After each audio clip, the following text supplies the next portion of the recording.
Salut et bienvenue à cette petite vidéo qui va porter sur la machine qu'on a ici. Plus particulièrement sur la problématique de maintenir l'alignement de la tête lorsqu'on déplace la tête dans l'axe Z, puisque ces machines à colonne cylindrique ont un gros problème parce que la colonne ne maintient pas cet alignement-là lorsque je lousse la tête et je la déplace vers le haut ou vers le bas. Là, il y a plusieurs méthodes, plusieurs façons un peu évidentes de maintenir l'alignement ici. Puis on va regarder ces méthodes-là vers la fin. Mais l'objectif ici est d'expliquer et de comprendre. Donc, on va vouloir expliquer le phénomène avant de regarder des méthodes simples de résoudre le problème. Et un des problèmes ici qu'on va vouloir regarder, c'est que la vaste majorité du monde bouge la tête de leur fraiseuse dans l'axe Z beaucoup plus souvent. En réalité, pour un travail de précision, on veut déplacer la tête verticalement le moins possible. Et pour ça, normalement, on va adopter une méthode que j'appelle, moi, la méthode de l'outil la plus longue. Mais avant de commencer dans les explications, j'aimerais faire une petite démonstration qui va porter sur le perçage de trous. Le perçage et le positionnement précis de trous. Donc, regardons ça d'un petit peu plus près ici. Ce qu'on a ici, c'est un bloc d'aluminium de 60-61 T6 qu'on va utiliser pour percer 4 trous ou 2 paires de trous. Une première paire va être percée avec un forat centré seulement ici et vont être percés et alésés sur la perceuse à colonne là-bas. La deuxième paire va être percée avec le forat centré ou pointé, si on aime mieux, percé et alésé à l'alésoir ici sur la fraiseuse. Et ensuite, on va prendre cette pièce une fois complétée et on va aller au marbre pour comparer l'espacement entre les deux trous de chacune des paires de trous. Donc, la première paire de trous, quel est l'espacement très précis entre ces deux trous-là? Et la deuxième paire, quel est l'espacement très précis entre ces deux trous-là? Je ne sais pas si vous pouvez le voir ici, mais j'ai poinçonné 2 lettres d'identification. Et les 2 trous qui vont être de part et d'autre de la lettre A, ou les trous A ici, vont être pointés seulement, donc forat centré seulement ici sur la fraiseuse. Et les 2 trous qui vont être de part et d'autre de la lettre B ici, eux vont être pointés, oui, et finis sur la fraiseuse. Là, je veux mesurer précisément la distance entre chaque paire de trous. Donc, la distance entre la paire A et la distance entre les 2 pins de la paire B. Je ne veux pas mesurer d'autres choses, les différences d'alignement, les différences d'installation, les différences de vitesse.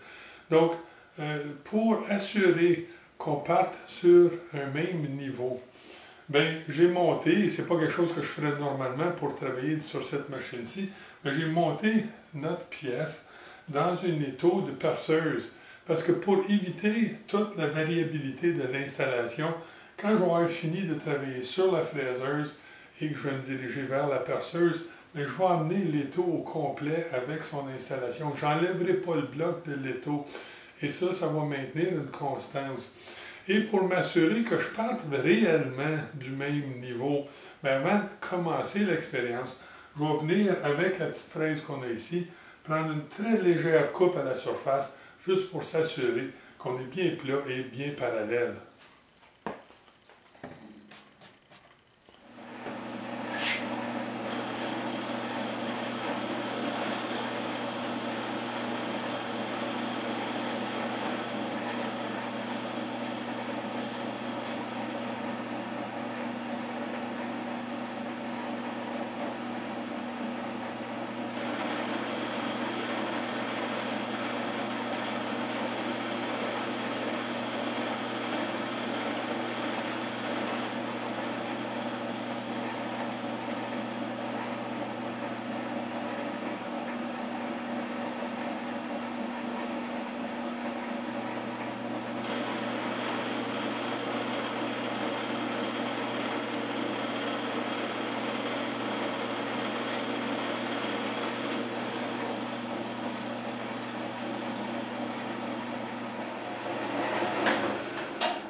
Bon, ben, il y en a qui vont me demander qu'est-ce que j'ai utilisé comme liquide refroidissant.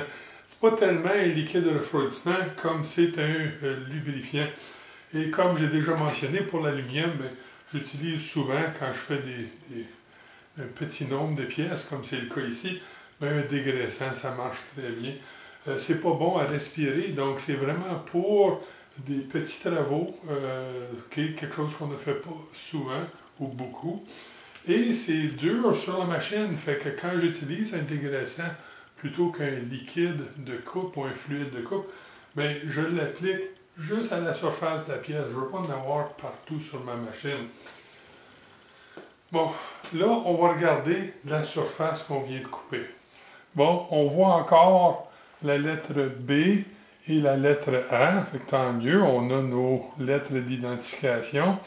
Et je vois également qu'on a fait 3 passes. Une passe dans la direction ici, une au centre dans cette direction-ci, une dernière à ce bout-ci, dans la même direction que la première. Et que j'ai vraiment un fini en carrelage. Je vois des petits carreaux qui sont, puis peu importe la direction que je coupe, dans cette direction-là ou direction-là, j'ai le même fini. Et ça, c'est une réelle indication que l'axe de mon outil est vraiment perpendiculaire à la surface de la pièce que je vais produire. Et ce, peu importe la direction de la coupe. Bon, bien, on peut voir que notre surface est réellement plane et réellement perpendiculaire à l'axe de mon outil. Et ça, c'est une variable que je n'ai pas besoin de prendre en considération. Là, je peux mettre ça de côté quand viendra le temps de comparer l'espacement entre mes deux trous. Mais ça soulève un autre point important à propos de ce genre de machines qui ont une tête fixe là, sur une colonne cylindrique. Et ça, c'est qu'il n'y a pas d'ajustement, de pivotement dans un sens ou dans l'autre sur ces machines-ci. Et que l'alignement de la tête est réellement problématique. Là, il est rare que ces machines, ce type de machine, soient parfaitement alignées. Et quand j'ai acheté cette machine-là, il y a déjà bien des années, ben, j'ai passé 3-4 heures facile à desserrer légèrement les 4 vis qui tiennent la colonne sur la base et à utiliser des cales d'épaisseur pour graduellement ajuster la colonne et la tête pour que l'axe de la broche soit réellement très perpendiculaire à la table de la machine. C'est quelque chose qui est un peu ardu, mais qui est faisable et on voit le résultat, c'est que je suis réellement perpendiculaire. Par contre, est-ce que c'est crucial pour monsieur, madame, tout le monde qui travaille chez eux? Non, pas du tout. Si on était très légèrement hors axe, si on faisait des pièces très précises, oui, ça serait un problème. Mais la plupart des pièces qu'on fabrique ne sont pas si précises que ça. Et je peux compenser pour une petite erreur d'alignement si j'utilise la méthode que j'ai mentionnée auparavant, qui est la méthode basée sur l'outil le plus long.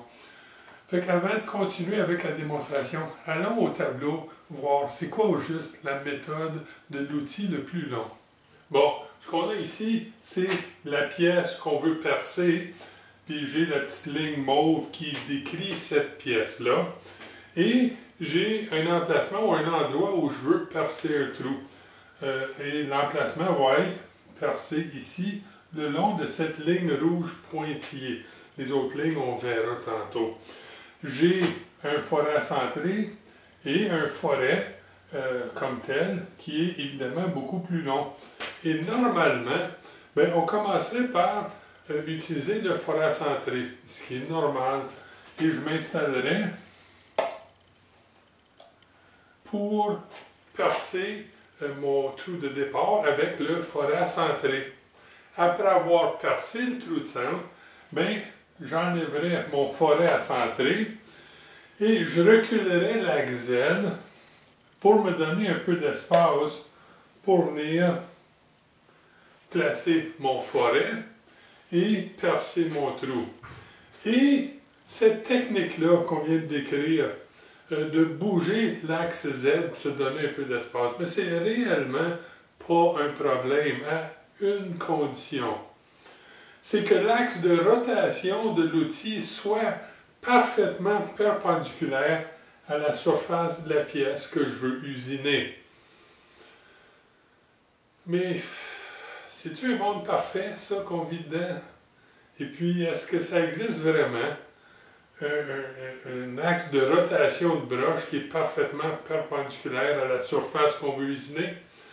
Bien, la réponse aux deux questions, malheureusement, c'est non. Un des problèmes avec ce genre de positionnement, c'est réellement de définir le point d'intersection entre l'outil et la pièce. C'est ça qu'on veut faire. Et si on bouge la table ou l'axe Z, soit la table ou la tête, dépendant de la machine, ou si on utilise l'axe de la broche, okay, parce qu'on peut percer avec certaines machines, et l'axe de la broche bouge à ce qui semble être dans l'axe Z également, bien, ça fait vraiment deux façons différentes. Je peux utiliser l'axe Z proprement dit pour la hauteur ou la broche. Mais les deux façons ne sont pas équivalentes en fait de comment est-ce qu'ils affectent l'alignement ou le point où l'axe de rotation va venir toucher ou rejoindre la surface qu'on veut percer. Pour démontrer le problème d'alignement et les problèmes d'intersection dépendant qu'on utilise l'axe de la broche ou l'axe Z de la machine, bien, pour le démontrer, il va falloir qu'on exagère un petit peu les choses. Et je vais placer cet outil long à un angle qui nous permet de clairement voir que cette machine ou la tête de la machine est mal alignée. Okay? On est très croche. Mais on a notre point d'intersection. Et je vais remplacer l'outil long qu'on a ici par l'outil plus court pour voir, pour constater que si je bouge l'axe Z pour ramener l'outil à la surface, mais que je vais être pas mal à côté de l'emplacement original. Et ça, c'est dû au fait que j'ai utilisé l'axe Z de la table pour ramener l'outil à la surface. Et qu'en utilisant l'axe Z, j'ai changé le positionnement ou l'intersection, le point d'intersection entre l'axe de l'outil et de la pièce. Si je reviens à mon installation originale, mais cette fois-ci, je vais m'installer pour l'outil le plus long. Et ça veut dire que j'installe mon outil, je recule l'axe de la broche, celle qu'on utilise pour percer, je le recule au maximum et j'installe mon outil pour avoir assez d'espace pour travailler confortablement. Mais je ne vais pas commencer avec ce forêt-là, je veux commencer avec lui. Fait que je vais enlever le forêt que j'ai utilisé pour régler ma hauteur et je vais installer mon autre forêt. Dans ce cas-ci, le forêt centré. Bon, ben, ça se ressemble jusqu'ici. Mais la différence avec la technique de l'outil le plus long, c'est qu'on n'utilise pas l'axe Z pour rapprocher l'outil de la pièce. Je n'utiliserai que l'axe de la broche, celle qu'on utilise pour percer, pour déplacer l'outil. Ici, c'est ce que je fais. Bien, je vais suivre l'angle de l'axe de rotation. Et quand mon outil plus court va s'approcher de la pièce, je vais découvrir que son point d'intersection est le même que celui que j'avais avec l'outil le plus long. La longueur de l'outil ici n'affectera pas le positionnement du trou. Pourquoi? Je déplace le Z, qui n'est pas vraiment le Z ici, mais je déplace la hauteur de l'outil avec la broche de la machine. Donc, je m'installe pour l'outil le plus long, et une fois installé pour une séquence d'outils, mais je ne change jamais l'axe Z. Si j'utilise l'axe de la broche pour déplacer l'outil en hauteur, mon point d'intersection reste le même et j'augmente de beaucoup la précision de mon positionnement. Mais faites attention, là, j'ai grandement exagéré la chose ici. On parle que de 1 ou 2 millièmes de pouce. Mais si on veut travailler avec précision, c'est le genre de choses qu'il faut considérer.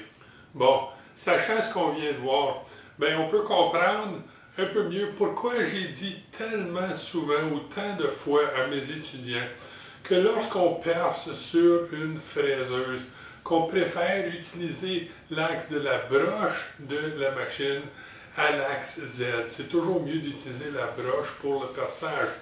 Ça ne veut pas dire qu'on ne peut pas utiliser le Z, parce que parfois la broche est juste pas assez forte, elle ne donne pas assez de force pour effectuer, exemple, un perçage avec un forêt d'un plus gros diamètre.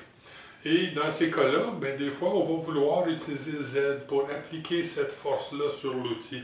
Mais maintenant qu'on sait ce qu'on sait ici, on sait qu'on doit vérifier l'alignement de la tête avec beaucoup de précision lorsqu'on va utiliser l'axe Z pour percer, surtout avec des trous, percer des trous profonds à l'aide de forêts de gros diamètre. Bon, ben, nous autres, on va retourner à notre petite expérience de perçage sur notre bloc d'aluminium et on va utiliser ce qu'on vient juste de voir. Donc on va s'installer avec la technique de l'outil le plus long pour percer nos 4 trous avec précision. Bon, ben j'ai mes outils que je vais utiliser pour cette séquence d'opération. J'ai un alaisoir 1/4 de pouce, j'ai un forêt 15/64 de pouce, et j'ai mon forêt centré, dans ce cas-ci, un forêt centré numéro 3.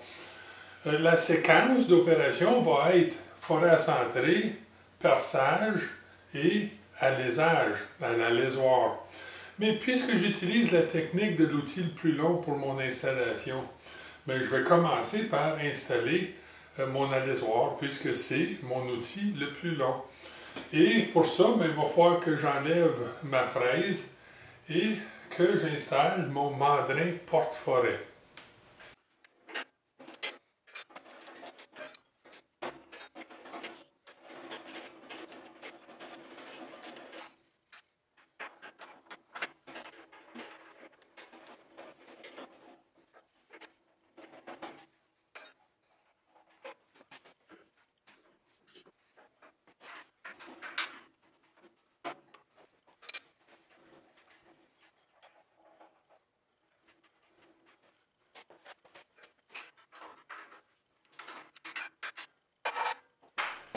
Je vais maintenant positionner mon outil le plus long pour qu'il soit juste au-dessus de la pièce, n'importe où à ce stade-ci, pour vérifier deux choses. Première des choses, c'est est-ce que je vais pouvoir enlever l'outil lorsqu'elle se situe au-dessus de ma pièce sans bouger l'axe Z de la machine. Et on va vérifier ça.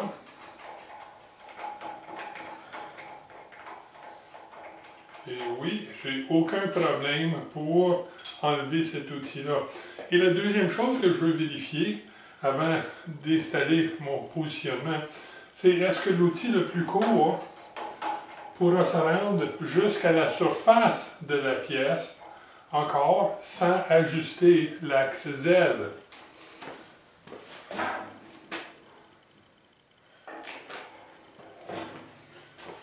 Et oui, j'ai pas de problème, je peux me rendre jusqu'à la surface. On va s'assurer que notre forêt centrée est bien serrée. Et on peut maintenant se positionner pour notre premier trou. Où les trous se situent sur le bloc, c'est vraiment pas bien important. Ce qui m'importe ici pour ce qu'on va essayer de démontrer, c'est l'espacement entre chaque paire, donc les deux trous A, l'espacement très précis, et les deux trous B, même espacement, encore une fois, très précis.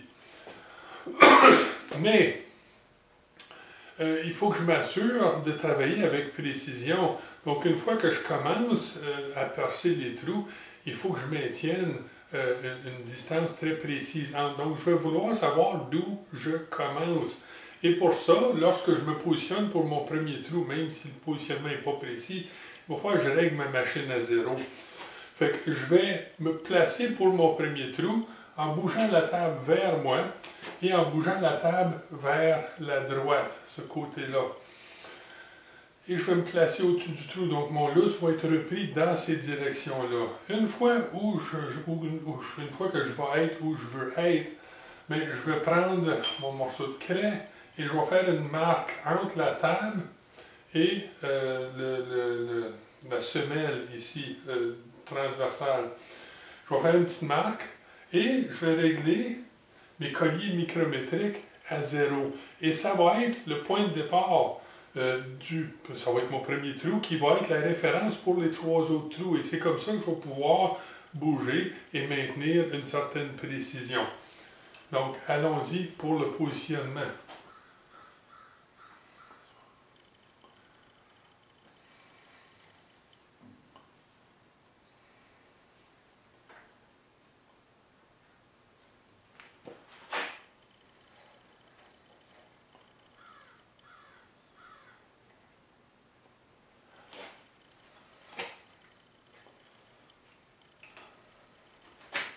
Il est possible que vous vous demandiez pourquoi 15/64e comme forêt pour un allésoir d'un quart de pouce. Rappelez-vous qu'on s'était dit que notre règle de base était 5% plus petit.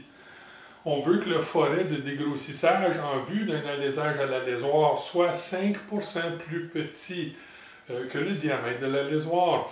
Bon, ben, 250 millièmes de pouce, c'est notre allésoir un quart. Moins, parenthèse, 250.250 fois 0.05 pour notre 5%, ferme parenthèse, égale, et ça nous donne 237 millièmes de pouce. Je regardais dans mes forêts, et j'avais un forêt 1564 qui est 234 millièmes de pouce. Aussi, on aime mieux 3 millièmes de pouce plus petit que le forêt que j'ai calculé à 5% plus petit que l'allésoir. Et c'est proche en masse. Et c'est pour ça qu'on utilise un forêt 1564 pour cette opération-ci. Bon, en séquence, ce qu'on va faire ici, je suis déjà positionné 0,0 pour mon premier trou A. Donc, je vais le percer avec le forêt centré seulement. Ensuite, je vais me déplacer 1 pouce et quart parce que je suis paresseux et que je vais alléser les trous 1/4 de pouce et que je veux mesurer la distance bord à bord entre les trous. Bien, j'aimerais ça avoir un beau chiffron. Fait que si je me déplace 1 pouce et quart et les trous ont 1 pouce et quart, bien, bord à bord, je vais devoir avoir 1 pouce d'espacement. Ça va être facile à mesurer. Donc, je vais me déplacer, je vais faire mon deuxième trou de centre pour ma paire de trous A. Et à 1 pouce et quart de distance du premier. Parfait. Ça, j'ai fait un mouvement dans le X seulement d'1 pouce et quart. Ensuite, je vais bouger mon Y. Combien? C'est pas très important, juste pour aller m'aligner sur ma deuxième paire de trous, mes trous B. Puisque je vais faire seulement qu'un mouvement avec mon Y, c'est pas très compliqué, là, la distance n'est pas importante. Donc, je vais aller me placer et percer avec mon forêt centré mon premier trou B. Pour éviter trop de déplacement, je vais percer avec mon forêt centré et ce premier trou B-là, je vais le percer avec mon forêt de dégrossissage également. Ensuite, je vais me déplacer pour mon premier trou B ou le trou B suivant et je vais forêt centrée percer, forêt de dégrossissage. Ensuite, je vais réduire ma vitesse, qui est à peu près 1000 pour les opérations de perçage, 1000 révolutions par minute. Je vais le réduire à peu près un quart de la vitesse de perçage, donc aux alentours de 250 révolutions par minute. Et je vais alléser ce trou que je viens juste de percer, le trou B. Pour finalement revenir au premier trou B que j'aurai percé et de l'alléser, celui-là aussi. Donc, je vais finir avec 2 trous finis. Les trous B vont être à 1/4 de pouce et espacés par 1 pouce et 1/4. Et les trous A, ben, ils n'auront été que percés au forêt centré et je vais aller les finir sur la perceuse pour tenter ou essayer de prouver un point.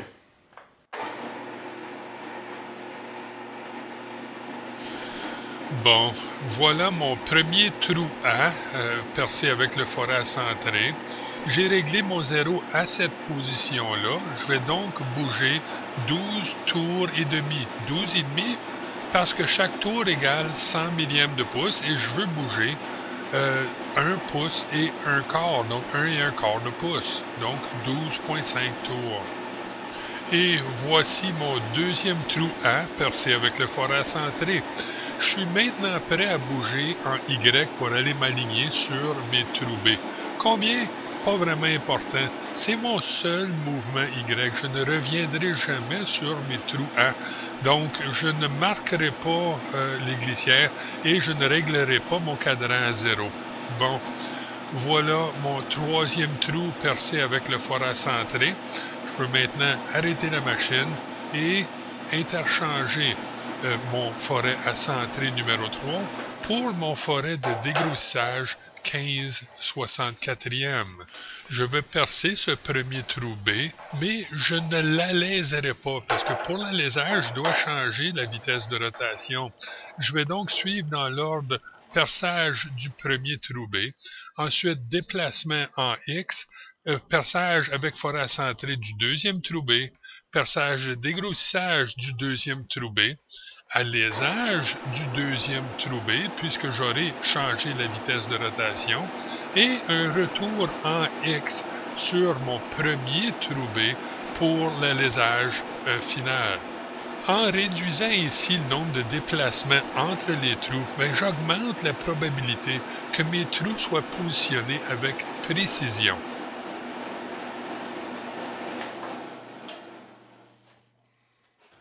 Je vais maintenant vouloir venir percer mon premier trou B, le seul trou que je n'ai pas fait encore. Et pour ça, il va falloir que je revienne au 0 que j'ai placé sur mon collier. Mais rappelez-vous, il y a du jeu dans la vis mère. Et c'est pour ça que j'ai fait la marque de craie. Donc, j'ai placé mon 0 avec la table qui bougeait dans cette direction-ci. Ça veut dire qu'il va falloir que je retourne dépasser ma marque par à peu près un demi-tour, ensuite revenir vers moi au premier 0 que je rencontre. Et ça va être le 0 de ce trou-là. Donc, je me déplace pour réaligner ma marque, et voilà, puis ensuite j'ajoute un demi-tour pour ensuite revenir à mon 0 original. Et voilà, je suis revenu à mon 0. Je suis donc revenu à mon 0 original en X et je peux percer mon trou de centre.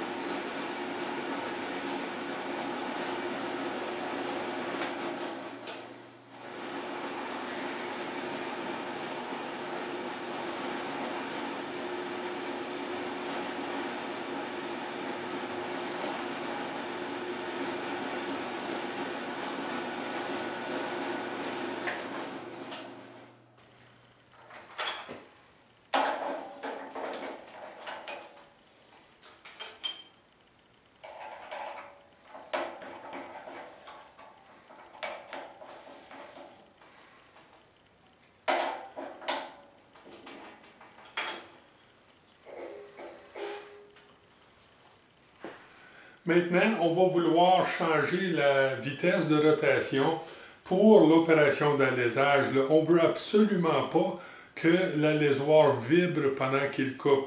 Et pour ça, on va utiliser une avance très positive, mais on va également réduire de beaucoup la vitesse de rotation, à peu près un quart de la vitesse de perçage qui était autour de 1000.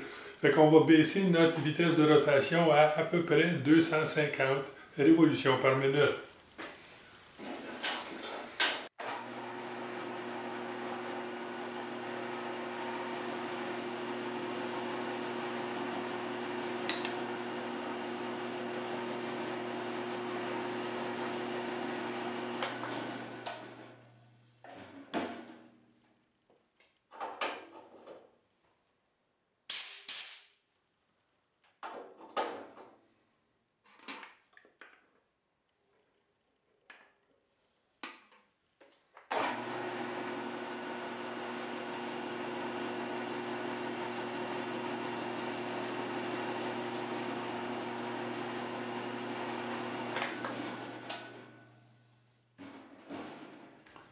Bon, les trous B ont été positionnés, percés et alésés. Ils sont donc complets, ils devraient être très précis. En tout cas, j'ai fait bien attention pour qu'ils le soient. On verra quand on va mesurer plus tard. Mais les trous A, je veux les compléter sur la perceuse. J'essaie de prouver un point ici. Puis on va voir à la fin quel est ce point. Et ce que je veux pas, c'est d'introduire des variables. Et c'est pour ça que j'ai utilisé les taux de perceuse sur la fraiseuse. Parce que sans prélever la pièce de l'étau. On va le laisser installer tel qu'il est. Je vais amener tout l'étau, l'assemblage au complet, à la perceuse pour finir le perçage et l'alésage des trous A.